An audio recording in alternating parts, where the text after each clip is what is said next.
Good morning students. Welcome back to another video of thermodynamics.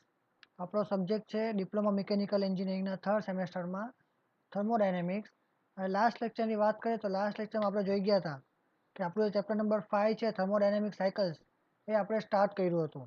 એમાં આપણે જોઈ ગયા હતા કે પ્રોસેસ અને સાયકલ વચ્ચે શું ડિફરન્સ આવે છે એ જોઈ ગયા હતા. અને આપણે classification of thermodynamic cycle study કરી ગયા હતા લાસ્ટ લેક્ચરમાં. તો આપણે ક્લાસિફિકેશનમાં જોઈ ગયા હતા કે ક્લાસિફિકેશન 4 બેઝિસ પર થાય છે. પહેલું આવે અકોર્ડિંગ ટુ પાવર. એમાં બે ટાઈપ આવે, પાવર પ્રોડ્યુસિંગ સાયકલ અને પાવર એબ્ઝોર્બિંગ સાયકલ. પછી સેકન્ડ આવે according to phase of working medium. એમાં આવે ગેસ સાયકલ અને વેપર સાયકલ. થર્ડ આવશે according to circulation of working medium. એમાં આવે ક્લોઝ અને ઓપન સાયકલ આવે. અને ચોથું આવે અકોર્ડિંગ ટુ રિવર્સિબિલિટી. એમાં આવે રિવર્સિબલ સાયકલ અને ઇરિવર્સિબલ સાયકલ. આટલી વસ્તુ આપણે જોઈ ગયા હતા લાસ્ટ લેક્ચરમાં. તો આ લેક્ચર કન્ટિન્યુ કરીએ આપણે. તો પહેલાં આપણે જોઈએ પાવર પ્રોડ્યુસિંગ સાયકલ. તો પાવર પ્રોડ્યુસિંગ સાયકલ કોને કહેવાય? તો as scene earlier in third chapter, a system that works in a cycle and convert heat energy into work is known as heat engine. તો આપણે અગાઉ લેક્ચરમાં જોઈ ગયા ચેપ્ટરમાં કે હીટ એન્જિન કોને કહેવાય, બરાબર? હવે વર્કિંગ મીડિયમ છે તો શું કરશે હીટ એન્જિનમાં? હીટ એન્જિનમાં એબ્ઝોર્બ કરશે heat energy source temperature of high ટેમ્પરેચરમાંથી. હાઈ હીટ સોર્સમાંથી હાઈ ટેમ્પરેચરમાંથી હીટ એબ્ઝોર્બ કરશે અને પોઝિટિવ નેટ વર્ક પ્રોડ્યુસ કરશે. ને અમુક પાર્ટ છે હીટ ગેઇન કરી હતી એમાંથી શું કરશે, અમુક પાર્ટ એ સિંકમાં આપી દેશે અને થર્મોડાયનેમિક સાયકલમાં કામ કરશે. થર્મોડાયનેમિક સાયકલમાં કઈ કઈ સાયકલ આવે પાવર પ્રોડ્યુસિંગ સાયકલમાં? તો એમાં આવશે auto cycle, diesel cycle, dual cycle, Brayton cycle અને રેન્કાઇન સાયકલ. આ બધા એક્ઝામ્પલ છે આપણા પાવર પ્રોડ્યુસિંગ સાયકલના. પછી આવે પાવર એબ્ઝોર્બિંગ સાયકલ.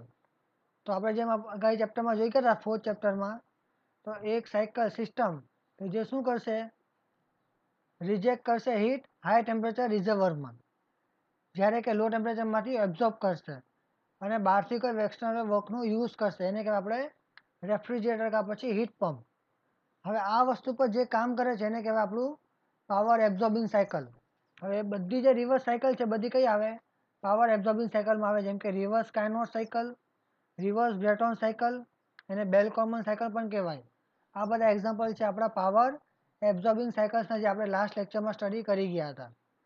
હવે થર્ડ આવે ગેસ સાયકલ. તો ગેસ સાયકલ શું છે? તો in gas cycle working medium of the system remains in gas phase through out the cycle. તો આખા સાયકલમાં જો મારું વર્કિંગ મીડિયમ છે એ ગેસ ફેઝમાં રહેશે તો એને કહેવાય gas cycle. Generally in gas cycle working medium is air. Gases like helium, argon and mixture of air are product of combustion of fuel. હવે જે ગેસ સાયકલ છે એમાં જનરલી કયું વર્કિંગ મીડિયમ હોય? એર હોય, કાં પછી ગેसेस હોય હિલિયમ, કાં પછી આર્ગન, કાં પછી કમ્બશન ઓફ ફ્યુલનું બાય પ્રોડક્ટ અને એરનું mixture. Cycles utilise in gas turbine plant, petrol engine, diesel engine are example of gas cycle. તો ગેસ સાયકલ કયું આવે? આપણું ગેસ ટર્બાઇન પ્લાન્ટ આવે, પેટ્રોલ એન્જિન અને ડીઝલ એન્જિન, એ બધા આપણા એક્ઝામ્પલ્સ છે ગેસ સાયકલના. પછી આવે વેપર સાયકલ. તો વેપર સાયકલ કોને કહેવાય? તો in vapour cycle working medium of the system remains in vapour phase during some part on in liquid phase during the remaining part. એટલે કે આપણી સાયકલ છે, બરાબર, કાં પછી આપણી જે પ્રોસેસ છે એમાં મારું જે વર્કિંગ મીડિયમ છે એ અમુક ફેઝમાં શું રહેવાનું? વેપર ફેઝમાં રહેવાનું અમુક પાર્ટમાં, ને અમુક પાર્ટમાં લિક્વિડ ફેઝમાં રહેશે. It means working medium gas evaporation in one part and condensation in another part of the cycle. શું કીધું કે આપણી જે સાયકલનો એક પાર્ટ છે એમાં શું થવાનું? ઇવેપોરેશન થવાનું છે ને બીજા પાર્ટમાં કન્ડેન્સેશન થવાનું છે, બરાબર, આપણી સાયકલ દરમિયાન.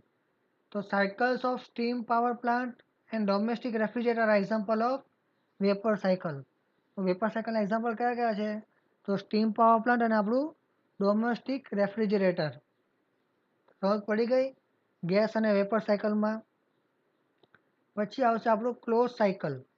તો in close cycle working medium of the system returns to its initial state at the end of cycle and recirculates again in next cycle. એટલે કે આપણું જે વર્કિંગ મીડિયમ છે એ પાછું ફરીને પોતાના ઇનિશિયલ સ્ટેટ પર આવી જશે ને પાછું રિસર્ક્યુલેટ થશે આખી સાયકલના અંદર. એને કહેવાય આપણી close cycle. It means working medium remains unchange throughout the operating time. એટલે કે મારું જે વર્કિંગ મીડિયમ છે એ જ્યારે ઓપરેટિંગ થતું હોય છે મારી સાયકલનું ત્યારે શું રહેવાનું છે? અનચેન્જ રહેવાનું છે. એક્ઝામ્પલ કયા કયા છે? તો Rankine cycle of steam power plant અને vapour compression cycle of domestic refrigerator. એ બધી કઈ છે? એક્ઝામ્પલ છે આપણી ક્લોઝ સાયકલના. પછી આવે ઓપન સાયકલ. તો in open cycle working medium of the system does not return to its initial state at the end of the cycle and does not recirculate again in the next cycle. હવે આપણું જે working medium છે તો open સાયકલમાં શું થવાનું કે પાછું ઇનિશિયલ સ્ટેટ પર નહીં આવે ને પાછું સર્ક્યુલેટ પણ નહીં થાય સાયકલના અંદર. તો એવું જે સાયકલ હશે એને શું કહેવાય? ઓપન સાયકલ કહેવામાં આવે. It means new working medium comes into the system for each cycle throughout the operating time. એટલે કે મારે નવું વારે વારે વર્કિંગ મીડિયમ યુઝ કરવું પડે સિસ્ટમના અંદર, બરાબર, જ્યારે ઓપરેટ થતું હોય ત્યારે. In other words working medium does not complete the thermodynamic cycle although the system completes the mechanical cycle. શું કીધું કે આપણું વર્કિંગ મીડિયમ છે એ સાયકલને કમ્પ્લીટ નહીં કરે પણ આપણી સિસ્ટમ છે તે શું કરશે? મિકેનિકલ સાયકલને કમ્પ્લીટ કરશે. સમજ પડી ગઈ? પછી આવે રિવર્સિબલ સાયકલ.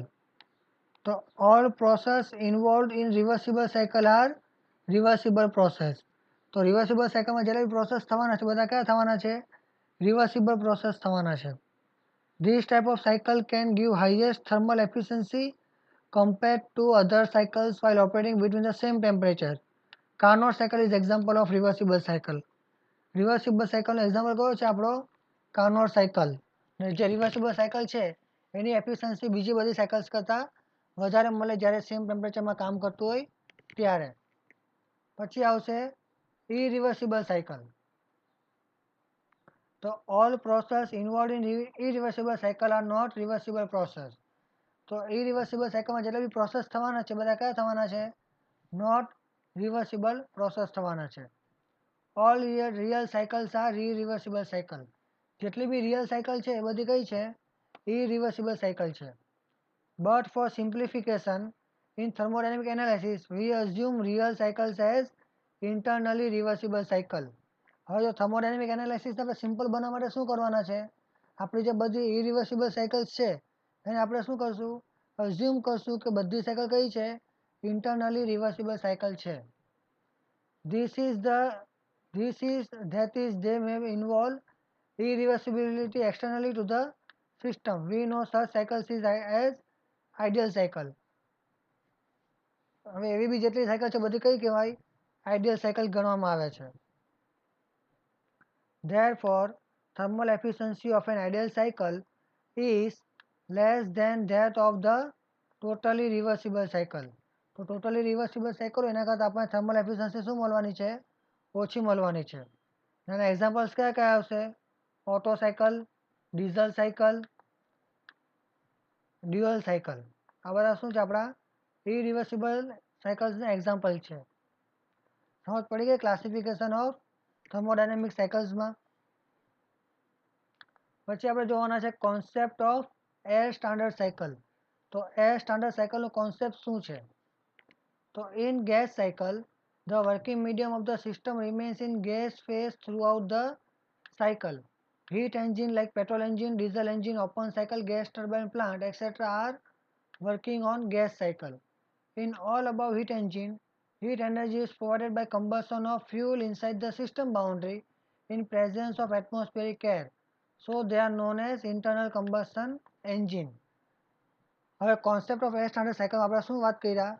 પહેલાં આપણે સ્ટડી કરી ગયા કે ગેસ સાયકલ કોને કહેવાય? તો આપણું જે વર્કિંગ મીડિયમ છે એ આખી સાયકલમાં જો ગેસ ફોર્મમાં રહેતું હોય તો એને શું કહેવાય? ગેસ સાયકલ કહેવાય. હવે આપણા જે હીટ એન્જિન છે જેમ કે પેટ્રોલ એન્જિન આવી ગયું, ડીઝલ એન્જિન આવી ગયું, કે પછી ઓપન સાયકલ ગેસ ટર્બાઇન આવી ગયું, એ બધા શું છે? આપણા ગેસ સાયકલ પર વર્ક કરે છે, બરાબર. અને ઉપરના જે બધા છે આપણે એક્ઝામ્પલ જોઈએ કયું કયું? પેટ્રોલ એન્જિન, ડીઝલ એન્જિન અને આપણું ઓપન સાયકલ ગેસ ટર્બાઇન. એ બધા આપણે હીટ એનર્જી છે તે કઈ રીતે પ્રોવાઈડ કરવાના છે? તો ફ્યુલનું કમ્બશન કરવાના છે આપણે બાઉન્ડ્રીના અંદર, બરાબર, એટમોસ્ફિયરિક એરના પ્રેઝન્સમાં. એટલે આ જે બધા એન્જિન્સ છે તેને શું કહેવામાં આવે? ઇન્ટરનલ કમ્બશન એન્જિન કહેવામાં આવે છે. Due to combustion of fuel, chemical composition of working medium changes from air and fuel mixture to mixture of air and combustion product. Although working medium remains in gas phase throughout the cycle, atmospheric air is mixture of various gases in which nitrogen gas is of higher proportion. શું કીધું કે આપણે જે combustion કરવાના છે એના કારણે શું થવાનું કે મારા ફ્યુલનું જે કેમિકલ કમ્પોઝિશન છે બરાબર વર્કિંગ મીડિયમનું એ ચેન્જ થવાનું એર અને ફ્યુલ મિક્સચરમાંથી નીકળીને શું થવાનું એર અને કમ્બશન પ્રોડક્ટના અંદર કન્વર્ટ થઈ જવાનું. હવે આપણું જે વર્કિંગ મીડિયમ છે તે ગેસ ફેઝમાં રહેવાનું છે આખી સાયકલમાં, પણ આપણું જે એટમોસ્ફિયરિક એર છે એના અંદર શું હોય અલગ અલગ ગેસનું મિક્સચર હોય જેમાં નાઇટ્રોજન ગેસ છે તે વધારે પ્રોપોર્શનમાં આવે. મોરઓવર nitrogen gas does not take part in combustion process due to its non-active nature up to certain temperature. આપણું જે નાઇટ્રોજન ગેસ છે એ કમ્બશનના અંદર કામ ઉપયોગ નથી કરવાનો બરાબર, પાર્ટ નહીં લે કમ્બશન પ્રોસેસના અંદર, કેમ કે શું છે કે અમુક ટેમ્પરેચર સુધીમાં નાઇટ્રોજન ગેસ છે તે ઇનએક્ટિવ રહેવાનું છે. So nitrogen gas can be considered as predominant component compared to other constituent of air. Due to this reason, we can assume that working medium closely resembles to atmospheric air, although its chemical composition changes in all the above internal combustion engine.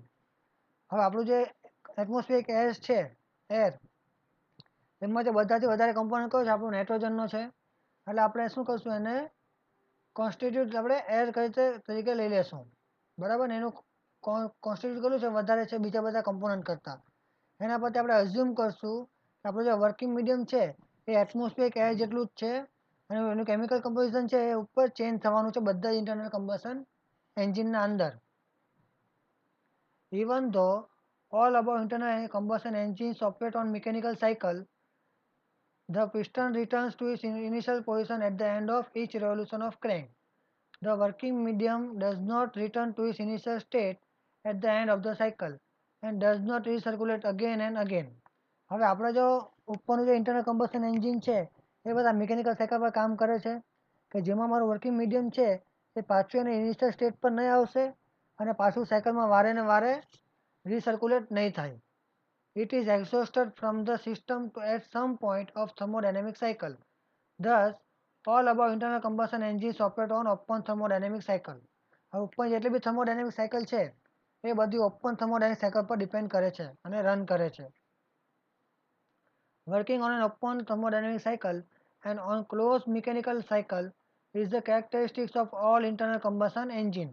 આ બધા internal combustion engine છે બધા આ process ઉપર કામ કરવાના છે.